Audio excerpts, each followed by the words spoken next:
भगवान कहते हैं कि जो जो संघर्ष करके मुझ तक पहुंचता है, मैं उसको सहर्ष ही स्वीकार करता हूँ, उसको अपनाता हूँ, उसका त्याग नहीं करता। गुलाब का फूल इसीलिए हर देवी देवता को चढ़ता है और हर देवी देवता को पसंद है। क्यों? क्योंकि गुलाब का फूल बहुत समाधानी फूल है, संतुष्ट फूल है। कांटों में भी अपने जीवन को सुरक्षित रखता है, कांटों में भी खिलने के बाद वो अपनी सुंदरता नष्ट नहीं होने देता।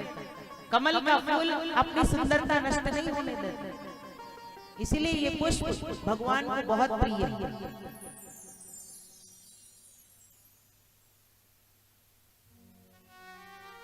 लेकिन भगवान विश्वनाथ को तो केवल बेलपत्र से ही सबसे ज्यादा लगाव।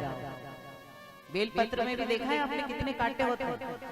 बेल फड़ बेलपत्र महादेव को बहुत प्रिय है। और अगर आप हर बेलपत्र पर, जैसे ये बेल का पत्ता है, इसके ऊपर अगर आप अनार की लकड़ी से, असली चंदन से, जो घिसने वाला चंदन होता है, उससे अगर हर एक पत्ते पर राम का नाम लिखोगे और 108 सवा लाख सवा करोड़ अगर आप ये बेल का पत्ता महादेव पर अर्पण करते हो श्रद्धा से, विश्वास से, तो पूरी दुनिया का सुख महादेव आपको बैठे बैठे वही ला के देगा जहां आप बैठे। बस आप करके तो देखो। भगवान को पाने की झिझता, भगवान को पाने की कर्मठता, भगवान को पाने की जिद अगर जीवन में आ जाए तो समाधान और संतुष्टि अपने आप आ जाए। लेकिन हम जिसने दुनिया बनाई उसको पाने के लिए नहीं रोते हैं, हम उन चीजों के लिए रोते हैं जो हमें नुकसान देने वाली है, जो हमारे साथ उस विधाता के द्वार तक नहीं जाने वाली है, यहीं रहने वाली है। हम उसको प्राप्त करने के लिए मरे जाते हैं। हम माया के पीछे दीवाने हैं, हम मोह के पीछे बंधे हुए हैं। और भगवान कहते हैं ये दो ही चीजें मुझे अच्छी नहीं लगती, एक तो माया और एक मोह। माया और मोह के पाश से जो जीव मुक्त हो जाता है वही भगवान भोले बाबा को प्रिय लगता है, वही हरि को प्रिय लगता है, वही राम को प्रिय लगता है, वही कृष्ण को प्रिय लगता है। प्रेम से बोलो ओम नमः शिवाय। माँ जगत जननी जगदम्बा माता सती को जब भगवान ने रावण को दान में दे दिया तो रावण माता सती को बीच में छोड़ करके सीधा लंका की ओर निकल पड़ा, सोने का महल भी ले गया। आपने कथा सुनी। और माता सती विंध्यवासिनी का रूप लेकर के विंध्याचल पर्वत पर एक सुंदर रूप बनाकर के माँ जगदम्बा विंध्याचल की गुफा में विश्राम कर रही है। और भोले बाबा परेशान हो रहे हैं। भोले बाबा का कोई कनेक्शन नहीं हो रहा है माता रानी से। भोले बाबा ने नारद जी को बुलाया, देव ऋषि जल्दी आओ और जरा पता लगाओ कि देवी सती कहाँ छिप करके बैठी है। क्यों प्रभु क्या हो गया? देवी सती है नहीं क्या कैलाश पर? बोले नहीं है। इसीलिए तो कह रहा हूँ कि आप पता लगाओ कि देवी सती कहाँ छिप करके बैठी है, क्योंकि वो आपकी हर बात मानती है। नारद मतलब प्रेस रिपोर्टर, नारद मतलब चलता फिरता 24 चैनल, जो हर बात हर जगह आसानी से पहुंचा दे, उनको नारद कहा जाता है। जो प्रेस रिपोर्टर होते हैं, जो वार्ताहर होते हैं ना, उनको नारद कहते हैं। जो हर रिपोर्ट मतलब पूरे दुनिया की रिपोर्ट उनके पास मिलेगी, वो नारद। इसीलिए हर देवी देवता जब परेशान हो जाते हैं तो नारद जी को बुलाते हैं। किसी का अगर बच्चा इधर उधर हो जाए तो वो रिपोर्ट लिखवाते हैं, या फिर पेपरों में न्यूज में देते हैं। तो ऐसे नारद जी को पूरी दुनिया की खबर रहती है, इसीलिए सारे देवी देवता नारद जी को बुलाते हैं। और नारद जी ने हाथ जोड़ करके भगवान विश्वनाथ को प्रणाम किया और कहा, भगवान आप चिंता ना करो, माता जी लंका में तो नहीं गई है, इतनी तो गारंटी। माँ बीच में ही कहीं न कहीं चकमा दे करके रावण को बीच राह में ही उतर गई है। मैं अभी पता लगाता हूँ कि सती माता कहाँ छिप करके बैठी, क्योंकि भगवान महादेव आंख बंद करके ध्यान से देखने की कोशिश कर रहे हैं लेकिन ध्यान में ही नहीं आ रही है माँ। सारे सैटेलाइट चैनल फेल हो गए। जैसे आज आप यहाँ लोहगांव में बैठे बैठे आपका बेटा अगर अमेरिका में नौकरी कर रहा है तो आप यहाँ लोहगांव में बैठे बैठे उसको वीडियो कॉल से देख सकते हो, बराबर। ये कोई आज का वैज्ञानिक फैक्ट नहीं है, ये आदि काल का अनादि काल का फैक्ट है। तब देवी देवता केवल ध्यान करते थे, जिस व्यक्ति से भी मिलना हो उसका ध्यान करते थे और वो सामने दिख जाता था। वैसा ही है ये मोबाइल, बस आपके पास में उसका एड्रेस बराबर होना चाहिए, उसका नंबर होना चाहिए, आधार कार्ड का पिन होना चाहिए कि बस वो दुनिया के किसी भी कोने में छिप जाए तो आप उसको आराम से वीडियो कॉल से देख सकते हो, उससे बात कर सकते हो। 7 समंदर पार आपकी आवाज वो व्यक्ति सुन सकता है, आप उसकी आवाज सुन सकते हो। ये क्या है? ये सैटेलाइट, ये वो कनेक्शन है जो आदि अनादि काल से देवता लोग प्रयोग करते थे और आज वही इंसान कर रहा है। लेकिन इंसान ने अति कर दिया।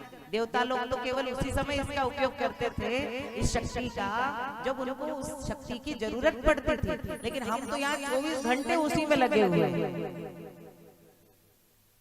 किसी भी चीज की अति दुनिया में खराब बताई गई, किसी भी चीज की अति। हर चीज लिमिटेड होना चाहिए, हर वस्तु की एक मर्यादा होनी चाहिए, और जो मर्यादा में रहता है, जो मर्यादा में हर कार्य करता है, उसका अपहरण कभी नहीं होता। जो मर्यादा में रहता है उसको दुनिया कभी भी बुरी दृष्टि से नहीं देखती, और जो मर्यादा के बाहर चला जाता है फिर दुनिया उसको छीन लेती, दुनिया उसका अपहरण करने के लिए पीछे पड़ जाती है। चाहे कोई भी वस्तु हो, चाहे ज्ञान हो, चाहे विद्वत्ता हो, चाहे लोग हो, चाहे लज्जा हो, चाहे विचार हो, चाहे जो हो, धन हो, संपत्ति हो, हर चीज की एक मर्यादा है। मर्यादा हटी सावधानी हटी दुर्घटना घटी। इसलिए सावधान होकर के जीवन को जीना चाहिए। नारद जी ने देखा कि माँ जगदम्बा विंध्यवासिनी का रूप लेकर के विंध्याचल पर्वत की गुफा में विश्राम कर भोले बाबा से कहा कि हे विश्वनाथ, हे शिव शंकर, चलिए आप नंदी पर सवार होइए, हम सब माता को लेने चलते, सती को लेने चलते। भगवान विश्वनाथ ने कहा चलो नारद, देर न लगाओ, मेरे बच्चे भूखे प्यासे बैठे हैं, मेरा कैलाश पर्वत देवी के बिना सूना है, चलो नारद हम जल्दी जाकर के देवी को ले आते हैं। और देवी आज रूठ गई है, भगवान विश्वनाथ से नाराज है। अब रूठी हुई पत्नी को मनाना बड़ा मुश्किल काम होता है पतियों के लिए। लड़ाई झगड़ा करके जाती तो आसानी से मना लेते, क्योंकि गलती दोनों की रहती है झगड़े में, एक की नहीं रहती। अगर पति पत्नी लड़ते हैं ना तो उस लड़ाई में गलती एक की नहीं होती, दोनों की होती है। अब यहाँ तक ना तो कोई लड़ाई हुई है ना झगड़ा हुआ है। भगवान ने प्रेम से दान में दे दिया भक्त की इच्छा पूरी करने के लिए, और भगवती रूठ गई और रूठ करके वापस चल करके लौट करके नहीं आई, बस यही कारण। तो भगवान विश्वनाथ आज अपनी पत्नी को, रूठी हुई पत्नी को मनाने जा रहे हैं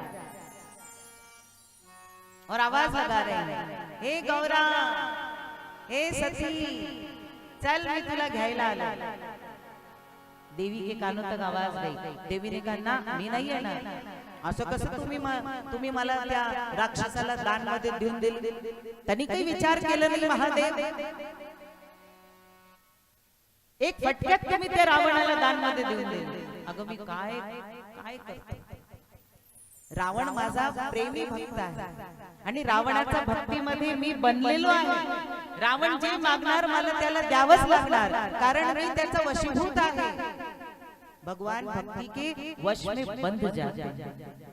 भक्त भगवान को बांध देता है अपने प्रेम में, अपनी भक्ति में, फिर भक्त जो बोलता है वो भगवान को करना पड़ता है। और रावण में तो इतनी भक्ति है कि आपको क्या बताएं। संसार के सारे देवी देवता रावण के यहाँ नौकरी करते, रावण की चाकरी करते। संसार बनाने वाली जगदम्बा रावण की लंका की चौकीदारी करती है, निगरानी करती है। सारे देव रावण के यहाँ कार्य करते हैं, कर्म करते हैं। तो ऐसे रावण को भला उसने मांगा तुम्हें और मैं नहीं देता तो फिर क्या होता, तुम विचार नहीं कर सकते। इसीलिए मैंने रावण को तुम्हें दान में दिया और मुझे ज्ञात था कि तुम कुछ न कुछ चतुराई करके वापस लौटाओगी, लेकिन देवी तुम वापस नहीं आई, इसलिए मैं तुम्हें यहाँ लेने आया। मुझे क्षमा करो देवी जगदम्बा, मैं माफी चाहता हूँ, मैं क्षमा मांगता हूँ। क्षमायाम देवी, उठो चलो अपने कैलाश चलो। नंदी तुम्हें याद कर रहा है, श्रृंगी तुम्हें बुला रहा है, भूत पिशाच सब तुम्हारी याद कर रहे हैं, सब भूखे हैं। हमारी माँ कहाँ चली गई, हमारी माँ को घर ले आओ। ऐसे सारे बालक तुम्हें पुकार रहे हैं, चलो जल्दी। और भगवती मना करती, ना ना मैं नहीं जाऊँ, मैं आपके साथ नहीं आऊँ। फिर धीरे से नारद जी ने कहा, बोले भगवान अगर आप चाहते हो विश्वनाथ कि देवी सती त्वरित आपके साथ चले तो आप उनकी प्रशंसा कीजिए, तारीफ कीजिए। आप ध्यान से सुनिए।